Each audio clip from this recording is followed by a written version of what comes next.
Hello friends, welcome back again in e notes. तो हम lathe machine पढ़ रहे थे, unit 1 metal cutting and machine tool का।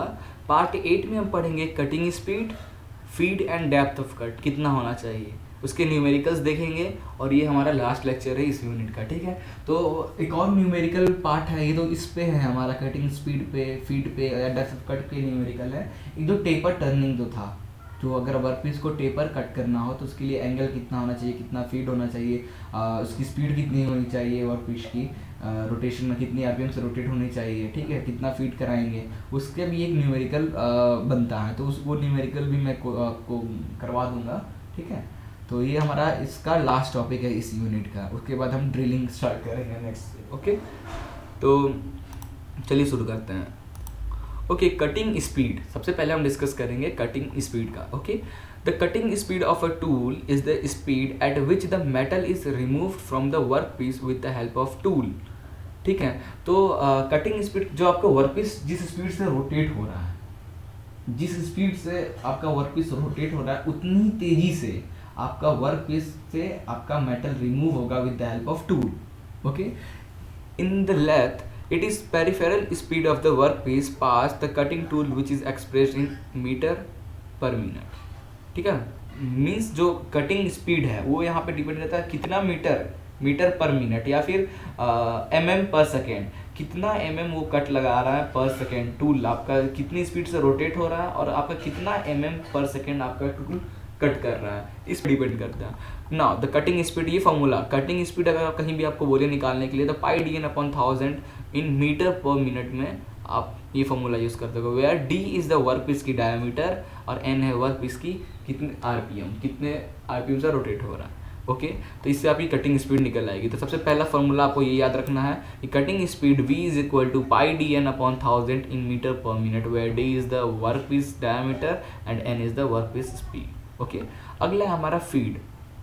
फीड मतलब जो मैं आपको बताया शुरू से 0.5 से 1.5 के बीच में हम फीड एक ही बार में अगर 10 mm काटना तो 10 mm हम अंदर और फीड नहीं करा देंगे, धीरे धीरे करेंगे। 0.5 करेंगे, फिर 0.5 करेंगे, उसको ऐड करते करते ऐसे 10 तक जाएंगे। In a lathe the feed of cutting tool is the distance the tool advances for each revolution of the work piece. Feed is generally expressed in mm per revolution, ठीक है। फीड को हम generally mm per revolution में express करते हैं। Okay, now increase the feed reduce the cutting time but reduce the tool life. देखो ये कहा, यही मैं बता रहा था ना, अगर आप फीड इंक्रीज करोगे, ठीक है, फीड को अगर इंक्रीज करोगे तो कटिंग टाइम आपका कम होगा but reduce the tool life, ठीक है। नॉट दिस इज नॉट, अगर आप अपने increase in feed reduce the cutting time, okay, ठीक है। अगर आप फीड जितना मतलब 10 mm चाह रहे हो तो आप एक बार में 5 mm, उसके बाद 10 mm डायरेक्ट कटोगे तो ठीक है, चलो आप कट कर रहे हो, बट उससे पता है क्या होगा, टूल की लाइफ खत्म हो, टूल का निब टूट जाएगा, टूल की लाइफ खत्म हो जाएगी, कटिंग आपका टाइम बच जाएगा। हाँ, ये है कि आप कम से 2 मिनट का काम आप 1 मिनट में ही कर दिए, एक ही बार में 5, उसके बाद फिर 5 लेके आप 10 mm का कट लगा लिए, बट उससे टूल टूट जाएगा, टूल की लाइफ कम हो जाएगी। तो ऐसा नहीं करना है आपको, ठीक है। The amount of feed depend on the following factors. अब फीड का जो अमाउंट है, जो मैं आपको बता रहा था, स्टैंडर्ड 0.5 से 1.5 तक ही कट लगाते हैं, बट वो डिपेंड करता है आपके वर्क पीस का साइज क्या है, ठीक है, शेप क्या है वर्क पीस का, आपके वर्क पीस के स्ट्रेंथ क्या है, होल्डिंग मेथड आप जो यूज़ कर रहे हो वो कैसा है, कौन सा, rigidity of machine, depth of cut कितना लगा रहा है वो कितना है, शेप ऑफ टूल की शेप कैसा है, और पावर अवेलेबल, कितनी पावर से वो रोटेट हो रहा है। ये सारे मेन टॉपिक्स पे डिपेंड करता है कि आप फीड कितना लगाओगे। Okay, now depth of cut. Depth of cut क्या होता है, it is a perpendicular distance measured from the machine surface to the uncut surface of the work piece, that is depth of cut. In a lathe, depth of cut is expressed as depth of cut is equal to d1 minus d2 upon 2, where d1 is the diameter of workpiece before machining और d2 is the diameter of machine work। मतलब आपका पहले workpiece का dia d1 था, ठीक है, इस पे जो आप डेप्थ ऑफ कट लगाए फीड करने के बाद इसका डायामीटर हो गया, ऊपर से छिल गया, इसका डायामीटर हो गया d2 आफ्टर मशीनिंग, ठीक है। इन दोनों को माइनस करके डिवाइड बाई 2 कर दोगे तो कितना डेप्थ, कितना कट लगा है वो निकल आएगा, ठीक है। इजी था।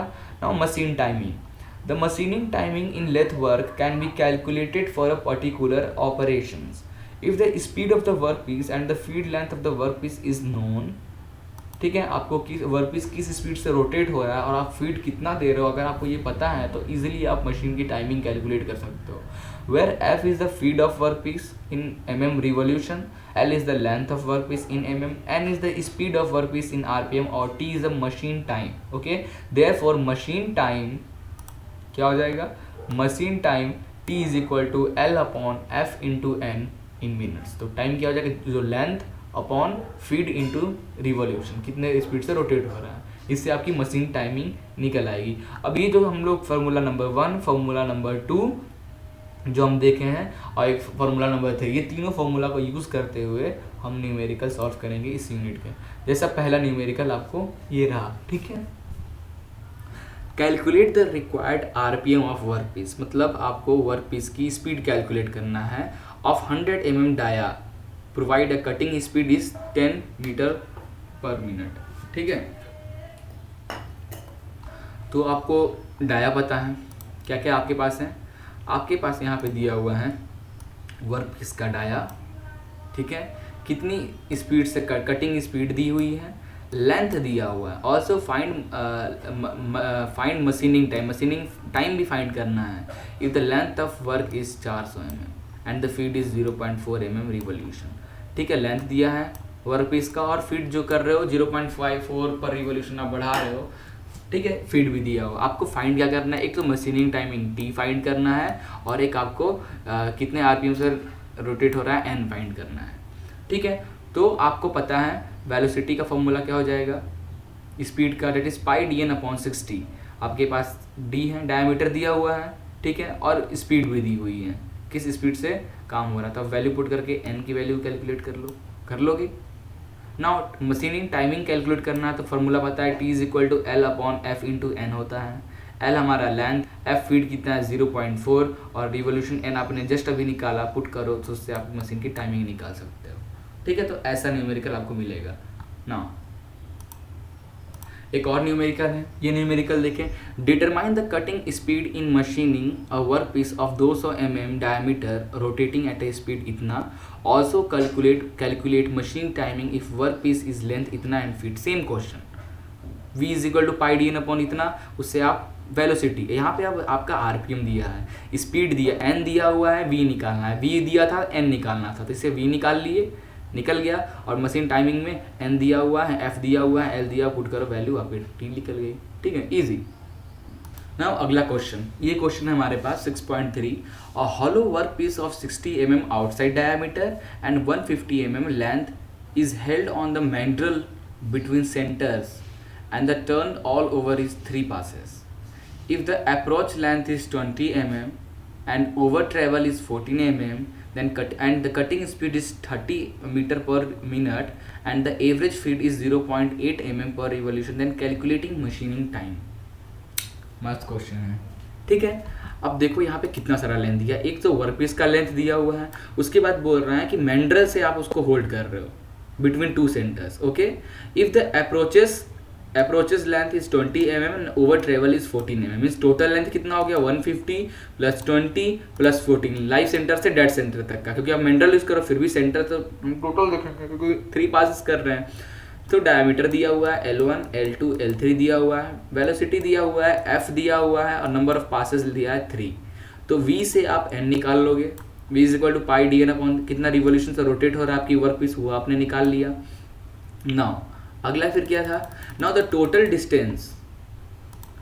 Total length travel by the tool in single passes is given by L1, L2, L3, it is इतना 184 इन 1 सिंगल पासेस। क्या लिखा है यहाँ पे 3 पासेस, मैंड्रल यूज कर रहे हो, mandrel central and turn all over in 3 passes. अब आपका टूल जो है लेकिन वो पास तो कर रहा है आपके तीनों लेंथ के बाद से, तो 1 के लिए निकाला हमने, L1, L2 प्लस के लिए इतना हो गया। नाउ मशीन टाइम अब कैलकुलेट करना है, तो मशीन टाइम 1 के लिए कितना हो जाएगा, T is equal to L upon F into N, F feed दिया हुआ है, रिवोल्यूशन आपने निकाल लिया, एल आपका दिया है 184। ठीक है, इसे मशीन टाइम निकल गया for 1, this machining time is for 1 passes tool. ठीक है, नाउ 3 पासेस टूल के लिए मल्टीप्लाई बाई 3 से मल्टीप्लाई कर दो तो निकल गया आपका। ठीक है, ऐसे बहुत सारे न्यूमेरिकल, ये सब न्यूमेरिकल है, इसके सॉल्यूशंस भी हैं, ये आप नोट कर लो, ठीक है। वीडियो पॉज करके ये नोट कर लेना, ठीक है।